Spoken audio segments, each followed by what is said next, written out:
राधे राधे दोस्तों, जय श्री कृष्णा। कैसे हो आप? आशा करते हैं आप सभी अच्छे होंगे। सफलता एकादशी जो है आपकी गुरुवार के दिन है और ये बहुत बड़ी एकादशी होती है। सफलता एकादशी आपके कार्यों को सफलता प्रदान करने के लिए होती है। यदि आपके कोई कार्य पूर्ण नहीं हो पा रहे हैं, आप किसी कार्य में सफल नहीं हो पा रहे हैं, तो आप सफलता एकादशी का व्रत कर सकते हो। यदि व्रत नहीं भी कर पाओ तो आप सफलता एकादशी के दिन जो भगवान श्री हरि विष्णु की सफलता एकादशी की जो कथा होती है, आप उसे जरूर श्रवण करें। क्योंकि व्रत नहीं कर पाते हो तो आप केवल व्रत कथा सुनने से आप व्रत का फल प्राप्त कर सकते हो। और ये व्रत है यानी कि जो सफलता एकादशी है ये 26 दिसंबर को है और इसका पारायण होना है, यानी कि 27 दिसंबर का इसका पारायण होना है। तो आप जरूर करें। एक जो इस सफलता एकादशी का व्रत नहीं कर सकते हो तो कथा सुने। आज की इस वीडियो में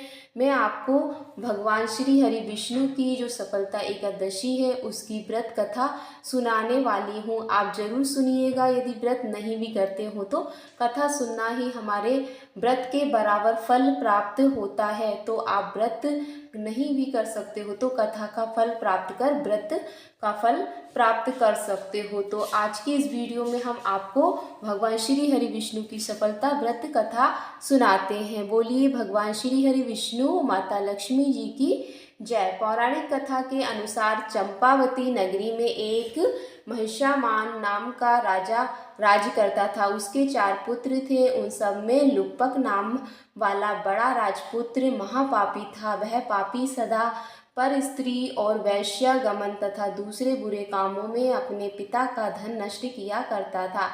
सदैव ही देवता ब्राह्मण वैष्णवों की निंदा करा करता था। जब राजा को अपने बड़े पुत्र के ऐसे कुकर्मों का पता चला तो उन्होंने अपने राज्य से उसे निकाल दिया। अंत में उसने चोरी करना प्रारंभ कर दिया।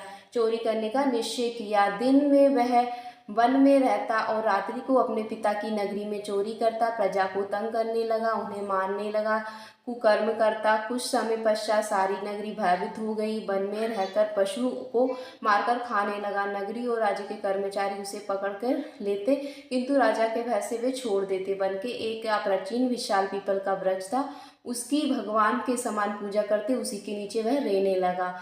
लोग उसकी पूजा करते, उसी के नीचे वह रहने लगा। वृक्ष के नीचे वह पापी लुप्पक रहा करता था। इस वन को लोग देवताओं की क्रीड़ा स्थली मानते थे। कुछ समय पश्चात पुष कृष्ण पक्ष की 10वीं के दिन वह वस्त्रहीन होने के कारण शीत में चलने सारी रात्रि को सो गया।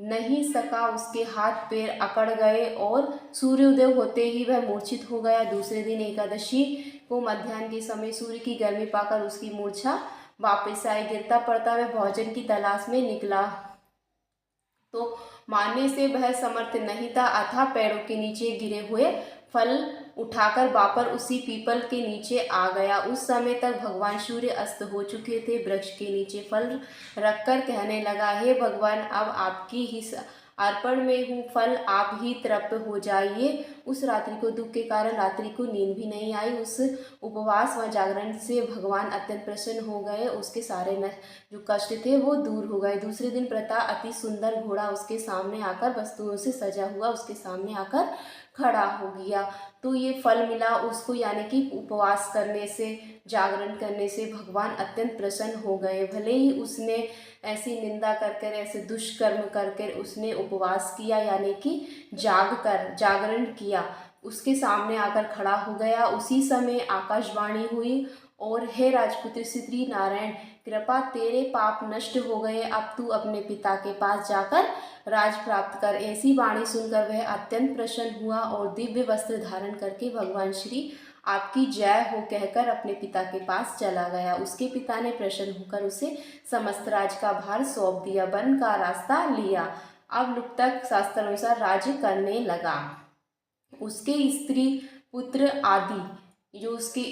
पुत्र आदि सारा कुटुंब भगवान नारायण का परम भक्त हो गया। वृद्ध होने पर वह भी अपने पुत्र को राज्य का भार सौंप कर वन में तपस्या करने चला गया और अंत समय में वैकुंठ को प्राप्त हुआ। तो था जो मनुष्य इस परम पवित्र सफलता एकादशी का व्रत करता है, अत्यंत अंत में मुक्ति मिलती है। जो नहीं करते हैं वह पूंछ और सींगों से रहित पशुओं के समान है।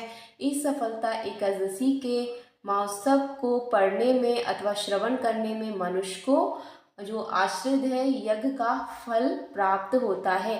यानी कि यदि आप इस सफलता एकादशी का व्रत नहीं भी कर सकते हो तो भगवान श्री हरि विष्णु की आराधना कीजिए, भजन करिएगा और आपको ये व्रत कथा सुनने या पढ़ने से आपको वो फल प्राप्त होगा जो कि व्रत करने से मिलता है। और इसका जो उपवास है सफलता एकादशी, आपको पता है कि 26 दिसंबर को है और इसका पारायण 27 दिसंबर को होना है। तो 27 दिसंबर जो समय है यानी कि 6 बजे सुबह से 10 बजे सुबह तक आप इसका पारायण कर सकते हो 27 दिसंबर का। तो ये बहुत बड़ा पुण्य वाला व्रत होता है, उपवास होता है।